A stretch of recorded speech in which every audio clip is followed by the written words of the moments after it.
Welcome back, viewers at home. You're still tuned in right here on Prime Live. We're about to delve in a very interesting conversation with a very spectacular guest. And I am joined by Itumeleng Makale, an author of the groundbreaking new book, Black Psychology, a response to race war through the African-centered lens. In this provocative and timely work, Makale dissects the psychological impact of colonization and Eurocentric ideologies, arguing for a return to indigenous African ways of knowing, being, as well as healing. Good evening, Itumeleng. Thank you so much for joining us tonight. Mr. Makale, I believe your device currently is on mute. Unfortunately, we didn't catch that part of you, greeting us back. But we're going to try this one more time. Good evening, and thank you so much for joining us. Good evening. Peace and love to you, my sister. And thanks for having me here. Pleasure. Now, just getting back into your book, Black Psychology, I believe it's more than just a book, it's a manifesto. Can you tell us a bit on what really inspired you to really write this book and why now?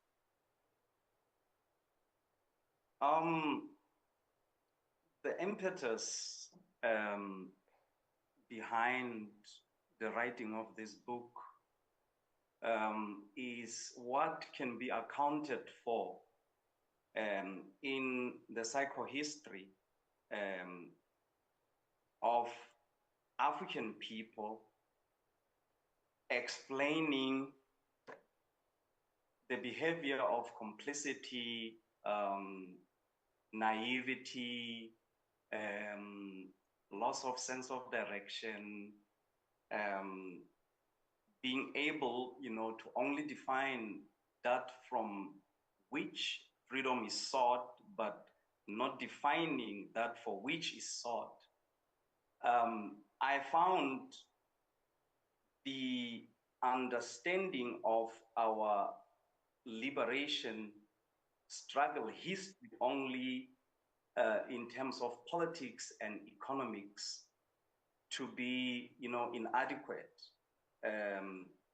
because I sought to understand what informs the behavioral patterns of passivity, of complicity, of lack of desire for African people to activate and embrace in them the African autonomous thought through which they can define not only that from which they seek freedom, but also that for which they seek it.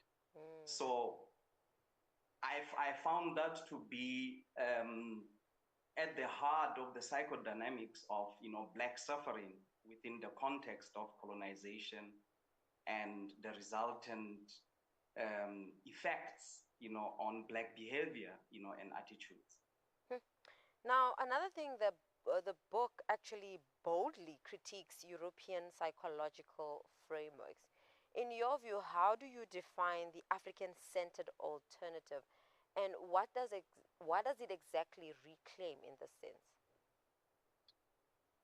First and foremost, in the academia, which in essence is institutionalized European stream of knowledge, because with us, knowledge, research, scholarship, teaching, learning has got nothing to do with the invocation of some Athenian cosmological symbol somewhere in Athens, in the person of Academos.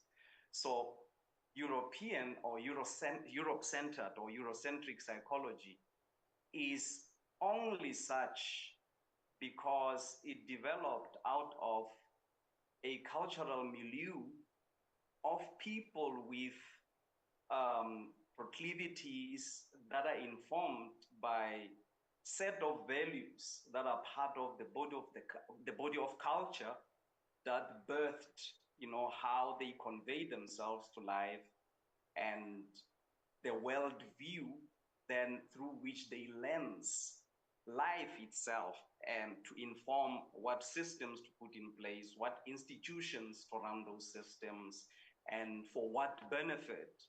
So it's a whole set of values that has other people out of whose cultural milieu this discipline developed have the conveyor force, essential force, rooted, in their worldview for them to come up with that discipline. So I found that to be irrelevant to explain any African phenomenon. Either politically, be it, economic, be it social, be it cultural. I found European centered or Eurocentric, psychology to be irrelevant in its, analysis and seeking to extrapolate behavioral dispositions of African people, because it simply comes out of a different history, a people with a different history and a people with a different set of experiences, socially, politically, culturally, and otherwise. Now, speaking on, the difference of, the African versus the, European or Eurocentric in that sense, another aspect that you actually look into in your book is called the phenomenology of African beingness. Now, for our audience who was probably trying to, grapple with the just understanding this, how would you best explain what this is, meaning the phenomenology of African beingness, as well as what does it mean to know as well as to heal as an African?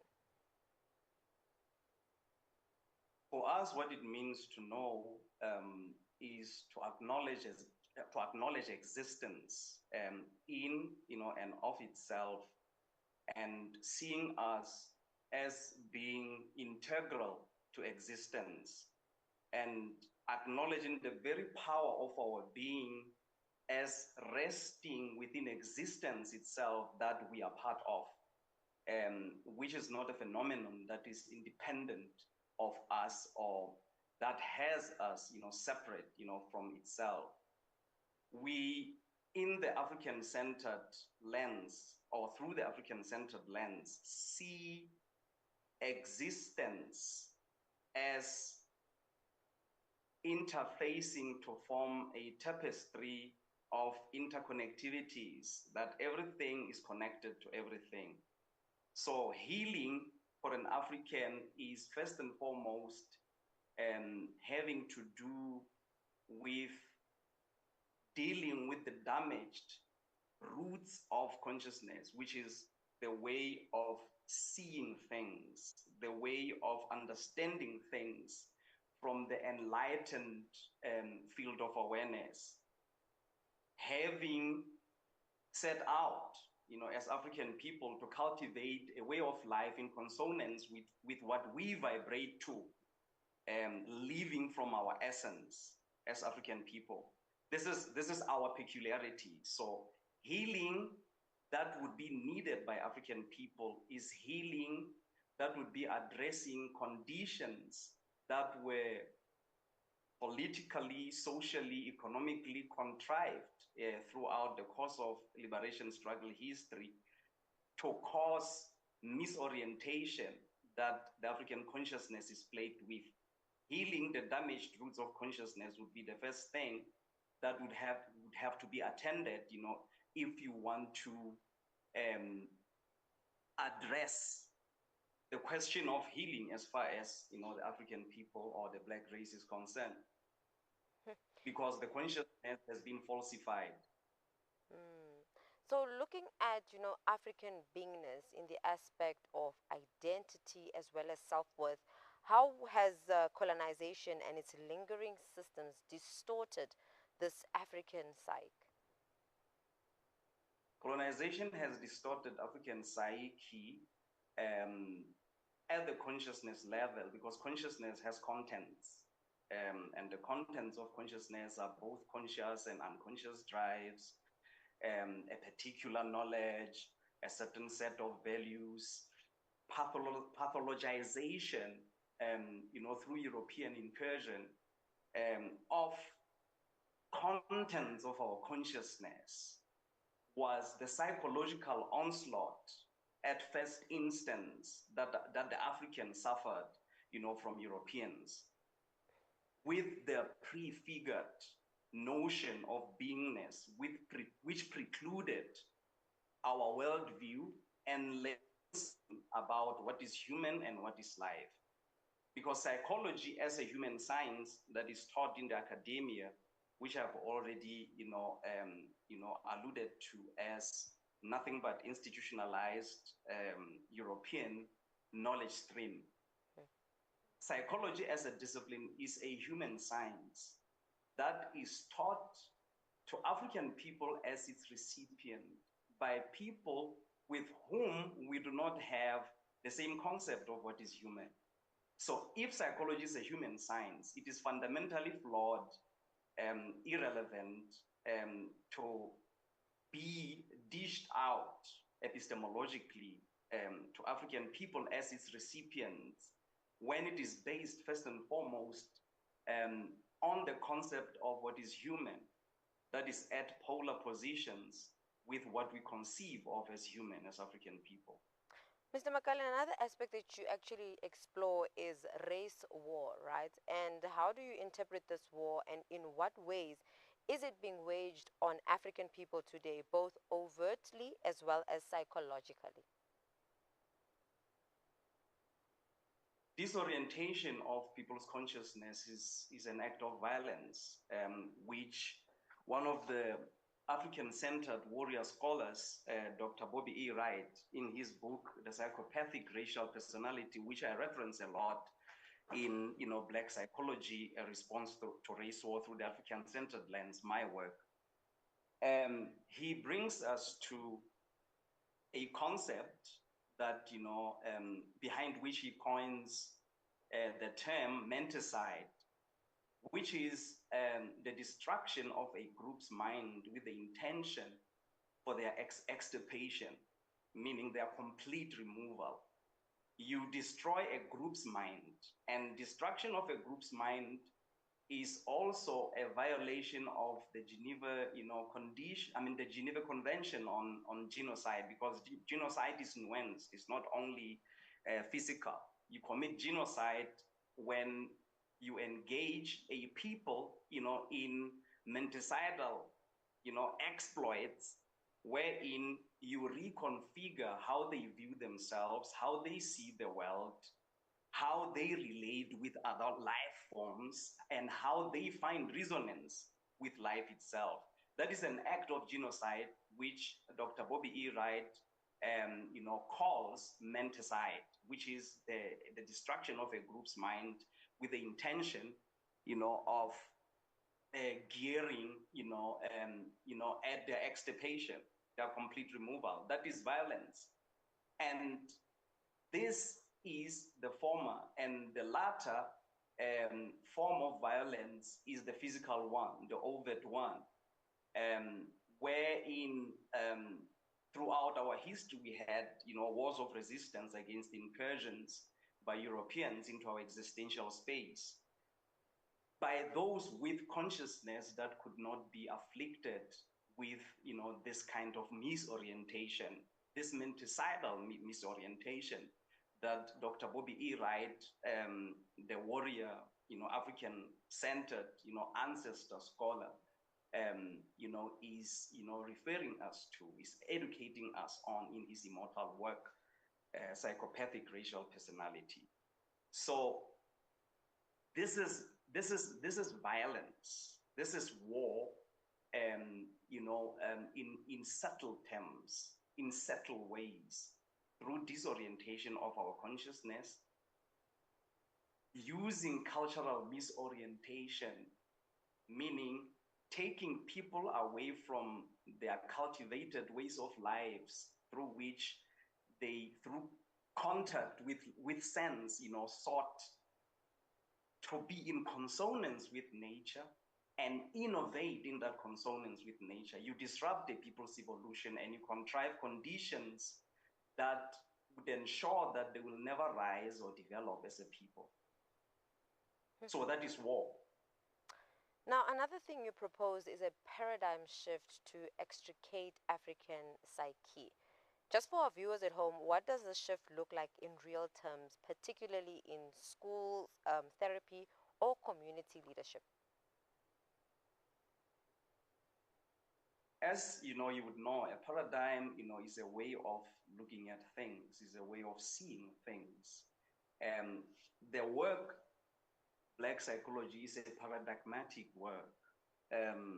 It's not really, my work does not really, focus on finer details of therapeutic, practice itself, but it informs those who engage in therapeutic, psychotherapeutic practices and other, psychological healing modalities to start looking at the being of an African, from a different,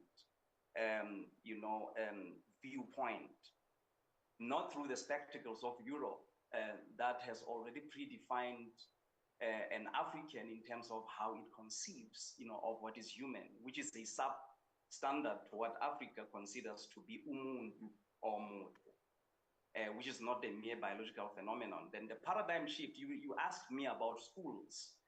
In schools and in therapies, the therapies, I've already answered that one. The work is not on applied psychology, but it's on critical psychology. This book is on critical psychology because applied psychology is informed by a particular, paradigm that is lensed, in a particular ideology. It's not just something that is applied, from an ideologically or a paradigmatically orbitless mental universe. It's applied from a mental universe that is heavily loaded and pervaded by a particular, set of ideas, a particular set of values, a particular, set of beliefs, conscious and subconscious drives, at that, peculiar to people who have introduced that discipline to us. So with me in this work, I have decided to just look, the other way. I'm looking the other way. I am discussing our psychology as though we have never, encountered your Sigmund Freud's and Stuart Mills of this world. This is accepting the challenge of, seizing the power to define, being self-defining, invoking the African autonomous thought.